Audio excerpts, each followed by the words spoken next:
there's context here that makes it very critical and essential for the Muslim community to ask these kinds of hard-hitting questions and demand answers. There's context that makes it very, very vital. I'll tell you why. Have you heard of the Rand Report?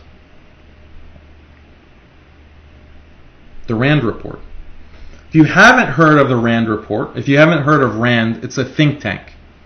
It's a think tank, and they have a history of publishing material on how to secularize, strategies on how to secularize and liberalize the Muslim community. Strategies on how to inject secularism, liberalism, feminism into the Muslim community so that Muslims are going to be more willing to be controlled and be influenced by Western governments. So Rand has published this. Anyone can read it. And so I'm not going to go in depth on everything about Rand. And inshallah, I was planning in the future to have an episode completely dedicated to these reports and just breaking them down and analyzing them. But for the purpose here, I want to just share some snippets of this, okay? Because it's very relevant. Give me 1 second.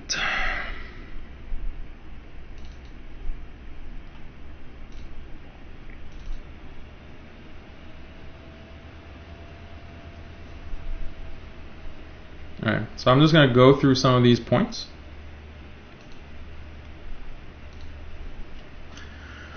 Okay, so this is from one of the Rand reports on building, hold on, let me get the exact name of this so that you can look it up.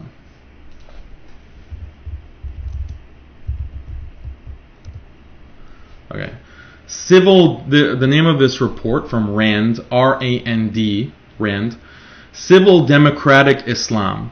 Partners, resources, and strategies. Okay? This is what this is from.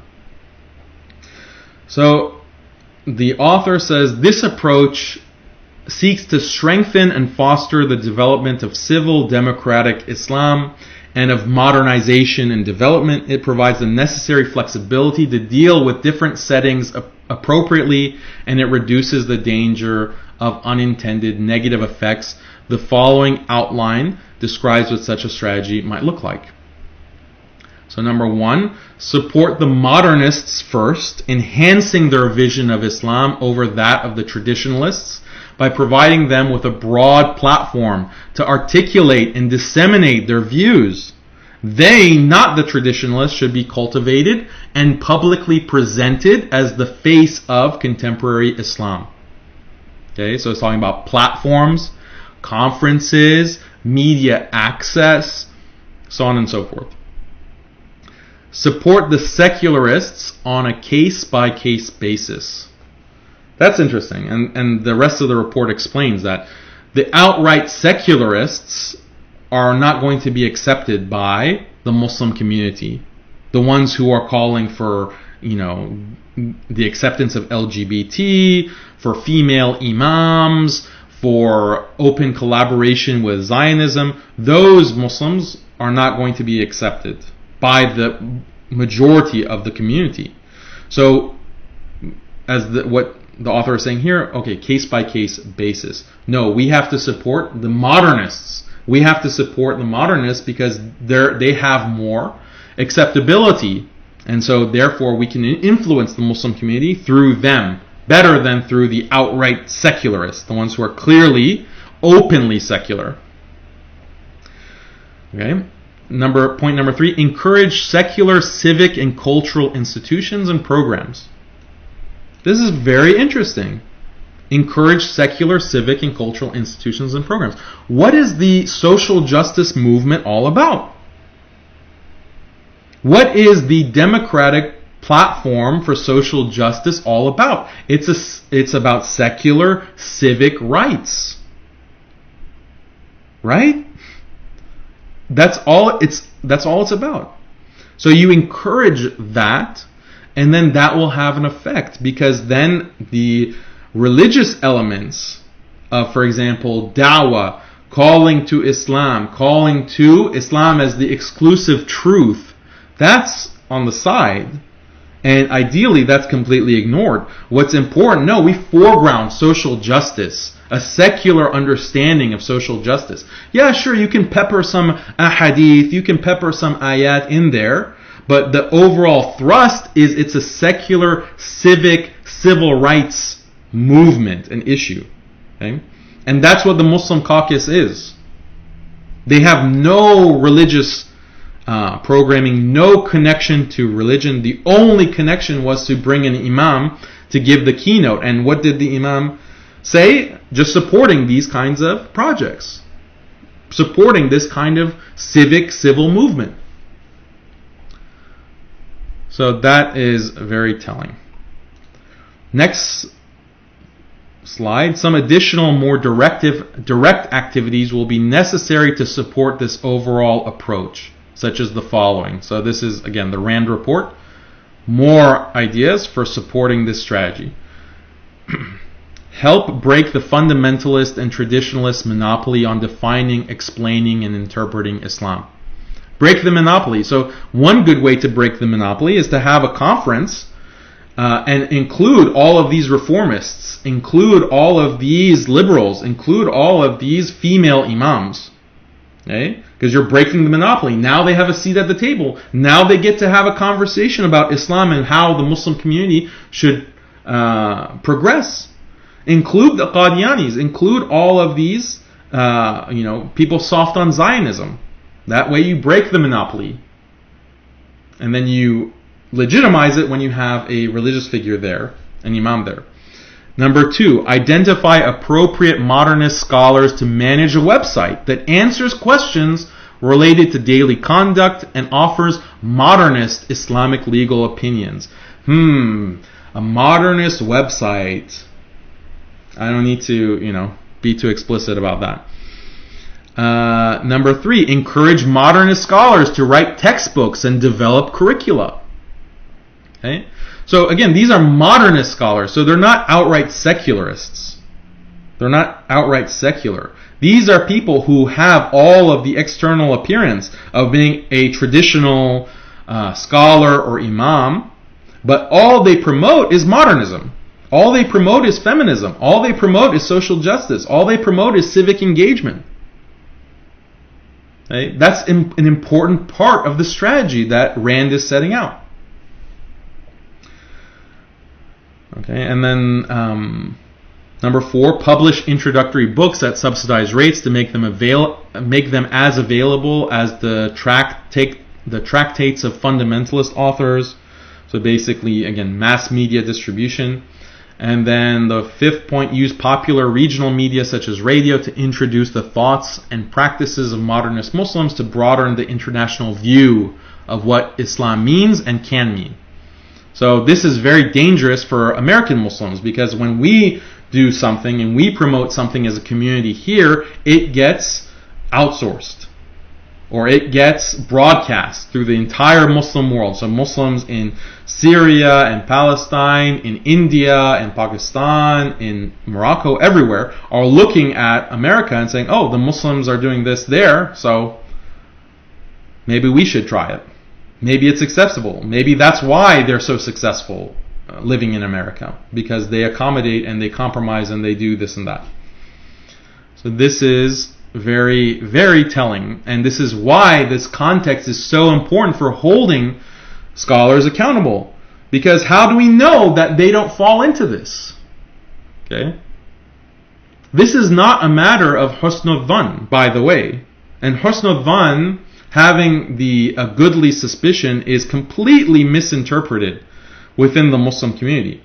Husn al-dhan doesn't mean you see something wrong and you see someone do a wrong action, especially a wrong action that harms others, and then staying silent and not saying anything and thinking, oh, he must have a good reason for that, otherwise why would he be doing it? There's no such thing in Islam, like that kind of husn al-dhan.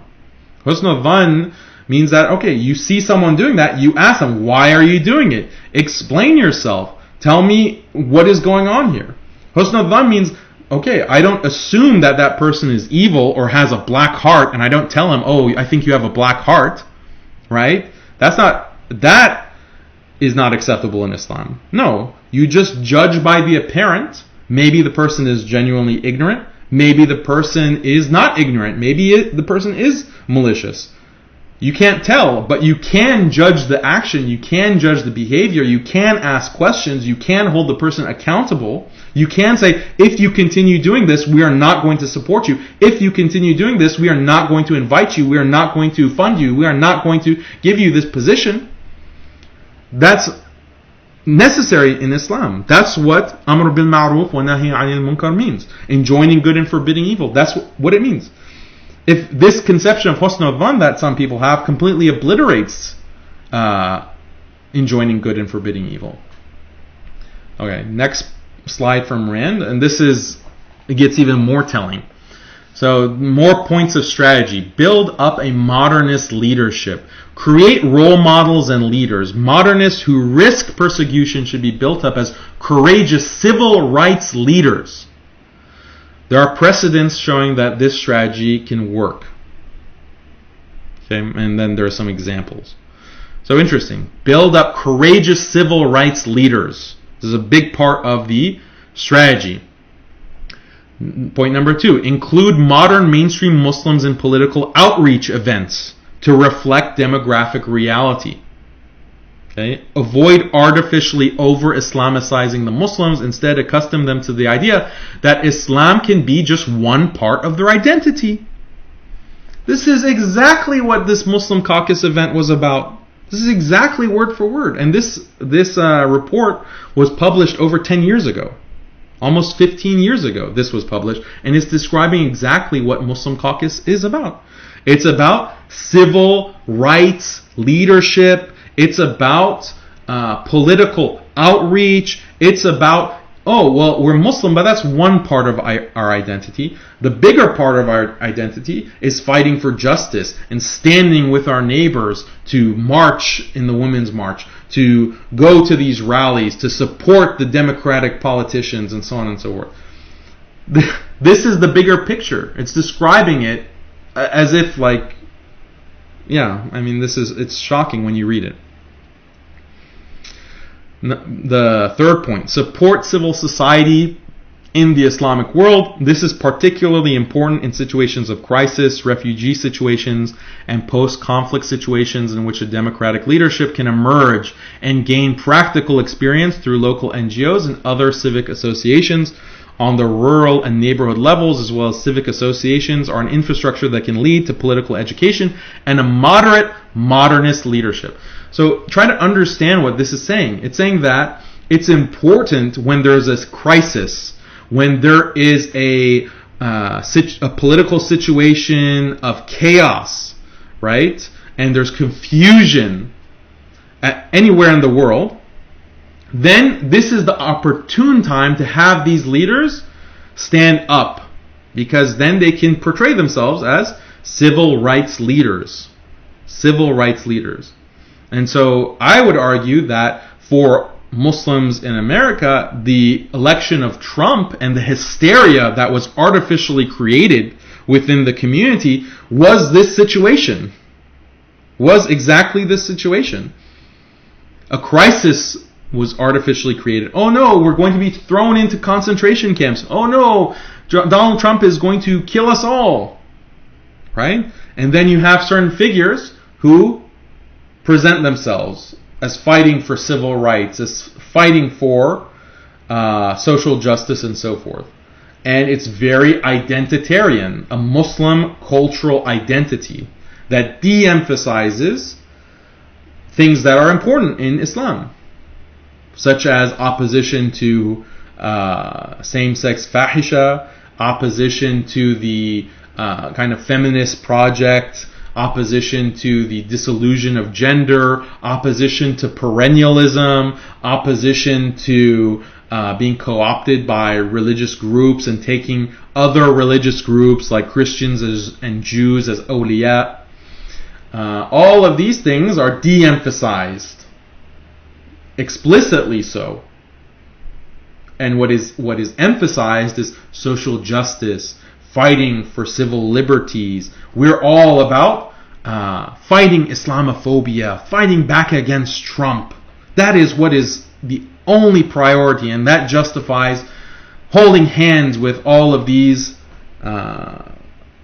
fusaq, basically, all of these evil people. So this is very telling. And then this final point: develop Western Islam, i.e. German Islam, American Islam, French Islam. This requires gaining a better understanding of the composition as well as the evolving practice and thought in these communities. Assist in eliciting, expressing, and codifying their views. Yeah, American Islam. How many of these figures, these popular figures, are constantly promoting American Islam and saying that our situation in the West is unique and therefore requires unique solutions, and therefore we need to reform, and therefore we need to have a different kind of usul al-fiqh that breaks from the Islamic tradition, that breaks from the fundamentalist understanding of Islam. I mean, it's almost like a joke. It would be a joke if it weren't so depressing. So this is why we have to ask questions. We have to ask questions, and we have to demand answers, because this is the context. This is what we're seeing being plotted by the enemies of Islam. So if there are people who are seemingly falling into that, we have to hold them accountable. We have to ask them questions and not be naive about it. And if they refuse to answer, what if they refuse to answer, or they don't answer properly by denouncing these groups and these ideologies? Okay? What does that mean? Well, it implies that, again, they don't care. They don't think that they're accountable. They don't think that they need to answer the objections of the community. Okay? This is a very toxic attitude, and so of course we shouldn't support figures or imams who have this kind of attitude where they don't address our questions, they don't address our concerns. Okay?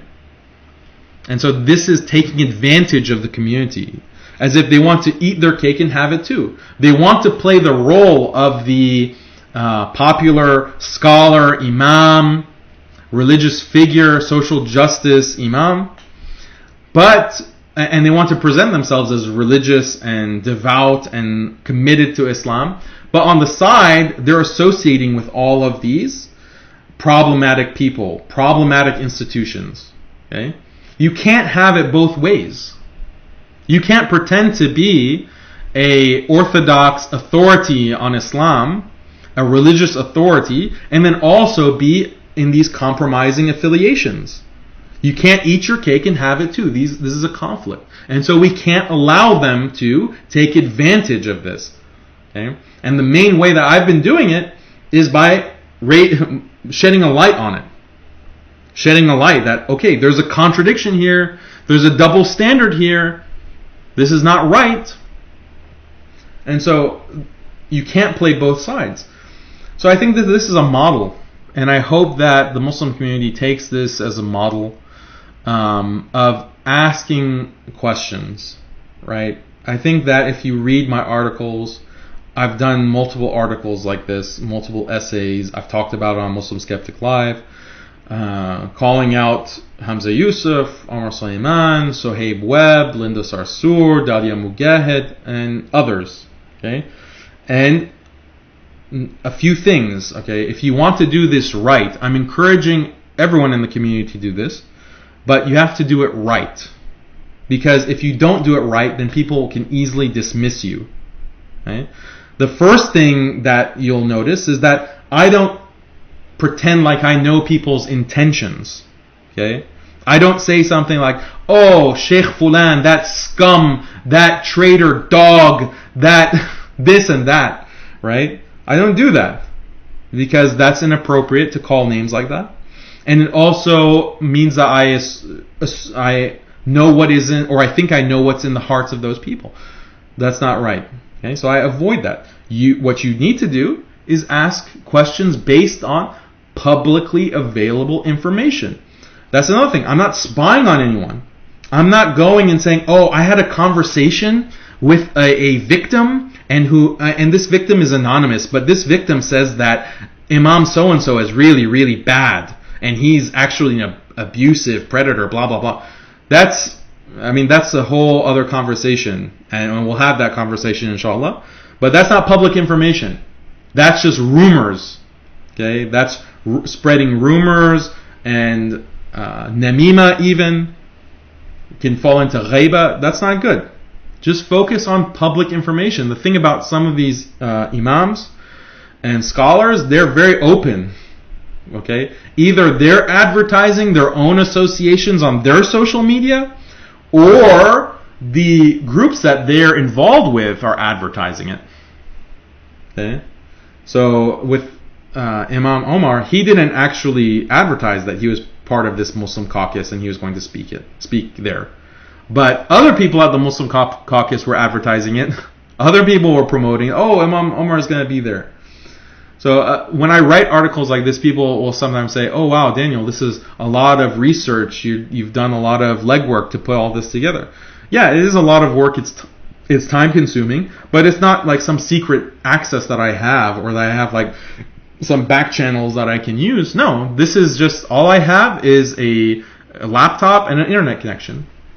And then that's all the research takes, right? So my encouragement is that we need to ask questions. We need to hold public figures accountable in the context of something like the Rand report. This is very critical. This is very critical. Otherwise, our community is going to get played. Okay? It's going to get played. We're, as a community, as believers, we're going to be manipulated by kuffar, by disbelievers who are enemies of Islam and who want to wipe out Islam and who want to secularize the Muslim world, liberalize the Muslim world. That's the stakes. That's the stakes. Okay. So let's now go to some questions.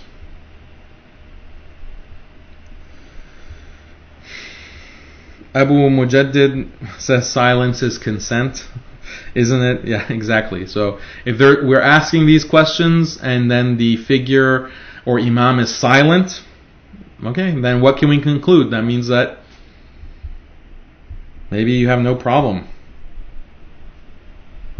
with these cesspool people.